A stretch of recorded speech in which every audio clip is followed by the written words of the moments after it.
importance of heart health. And most important thing is exercise, to be active. So long as you are active, your diet and other things doesn't matter too much. Sitting idle all over the time because of the lifestyle changes, the increase in heart disease has become so common.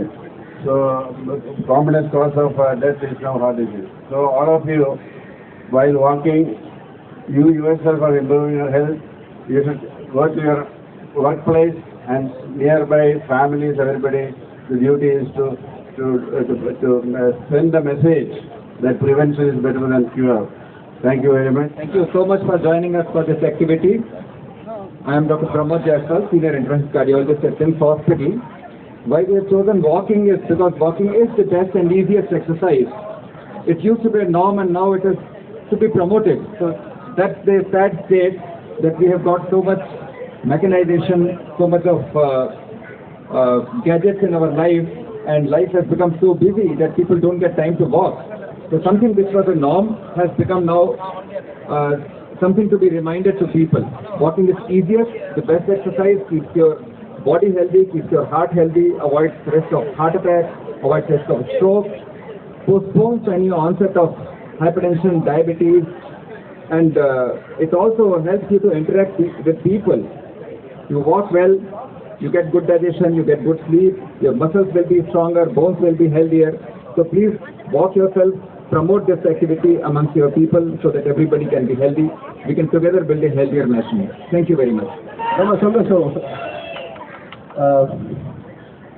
Walking running ஆரம்பிக்கலாமா? நிறைய பேசிட்டோம் நினைக்கிறேன்.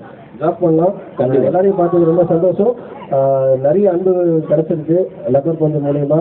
So எல்லா இதுவுமே நம்ம பத்திரமா பார்த்துப்போம், எந்த ஹர்ட் பண்ணாமையும். Thank you so much. இதயங்களை காப்போம்ன்ற இந்த ஈவெண்ட் வந்து ஆக்சுவலாக ஃபர்ஸ்ட் டைம் இந்த சைடு. இனிஷியலி எனக்கு ஸ்போர்ட்ஸ் ரொம்ப பிடிக்கும். ஸோ இந்த இடத்துல வந்து நம்ம விஆர் வரைக்கும் இப்போ ஜாக் ஆர் ரன்னிங் பண்ண போகிறோம். இப்போ இருக்கிற காலகட்டத்தில் இந்த ஸ்ட்ரெஸ்ஸோ இல்லை ப்ரெஷரோ எதுவும் நம்ம இதயத்துக்கு விடாமல் நம்ம அதை ஸ்போர்ட்ஸில் மாற்றி எல்லா ஆரோக்கியத்துடனும் உடல் ஆரோக்கியத்துடன் வாழ நான் வந்து வாழ்த்து சொல்கிறேன். ரப்பர் வந்து பயங்கரமாக ரிலீஸ் ஆகி சூப்பராக போயிட்டு இருக்கு. ஜனங்க கொடுத்த அன்பு வந்து பெரிய எனர்ஜி கொடுத்துருக்கு. அந்த எனர்ஜியில் தான் இப்போ நான் ஓட வந்திருக்கேன். வாக் பண்ணுவோம். ஹார்ட் டே உலக இருதய தினத்தை முன்னிட்டு சிம்ஸ் மருத்துவமனையில் விழிப்புணர்வு ஏற்படுத்துவதற்காக சிம்ஸ் மருத்துவமனையிலிருந்து விஆர் மகள் வரை நம்ம நடக்க இருக்கிறோம். Walk for heart. அதாவது இருதயத்தை வந்து நம்ம நெஞ்சு வலி வந்ததுக்கு அப்புறம் வந்து காப்பாற்றுறது இல்லை. அதனால ஒவ்வொரு ஏஜுக்கும் 25 வயசு 30 வயசுலேருந்து ஆரம்பிச்சு நம்ம ஸ்கிரீனிங் ப்ரோக்ராம் பண்ணணும். அது மாதிரி ரெகுலர் எக்ஸசைஸ் பண்ணணும். வீட்டில் இருக்க எல்லாரும் ஃபேமிலி மெம்பர்ஸ் நண்பர்கள்லாம் சேர்ந்து ரெகுலராக வாக்கிங் பண்ண வேண்டியது அவசியம். அது வந்து இது வந்து ஒரு நாள் மட்டும் பண்ணக்கூடாது. ரெகுலராக எவ்ரிடே பண்ணாதான் நம்ம உடம்பை காப்பாற்ற முடியும். ஒரு பம்பு வந்து நம்ம பிறந்ததுலேருந்து பம்ப் பண்ணிகிட்டே இருக்குது. இதை யாரும் நம்ம பார்க்கறது இல்லை. நம்ம பாட்டு நம்ம வேலையை இருந்து பண்ணிகிட்டே இருக்கோம் எப்போ பார்த்தாலும். அதனால அந்த பம்புக்கு வந்து ஒரு சப்போர்ட் பண்ணணும். அந்த பம்புக்கு வந்து இந்த மாதிரி பிபிங்கிற ஒரு விஷயம் இருக்குது. பிபியை கண்ட்ரோல் பண்ணுறது, கொலஸ்ட்ரால் கண்ட்ரோல் பண்ணுறது, சுகர் கண்ட்ரோல் பண்ணுறது, இதெல்லாம் ஸ்க்ரீனிங் பண்ணிவிட்டு நம்ம எக்ஸசைஸ் இம்ப்ரூவ் பண்ணாதான் நம்ம ஹார்ட்டை காப்பாற்ற முடியும், நம்ம குடும்பத்தை காப்பாற்ற முடியும். இந்த வேர்ல்டு ஹார்ட் டேல வந்து விழிப்புணர்வு ஏற்படுத்துறது மட்டுமல்ல, ஒவ்வொரு மாதமும் இதுக்கான ஸ்க்ரீனிங் ப்ரோக்ராம் இருதய சம்பந்தமாக பிபிக்கு பண்ணுறோம், கொலஸ்ட்ராலுக்கு பண்ணுறோம். போன வாரம் கூட அயோட்டி கண்டிஷனுக்காக பண்ணியிருந்தோம். ஒவ்வொரு ஏஜ் குரூப்புக்கும் டிசீஸ் இந்த மாதிரி பண்ணுறோம். இதை விழிப்புணர்வு மக்களுக்கு கொண்டு செல்ல வேண்டியதான் நம்பிக்கை. சார் இப்போ வருஷம் ஹார்ட் அட்டாக் அதிகமாயிட்டு இருக்கு. அது காரணம் அதிகமாயிட்டே இருக்கு.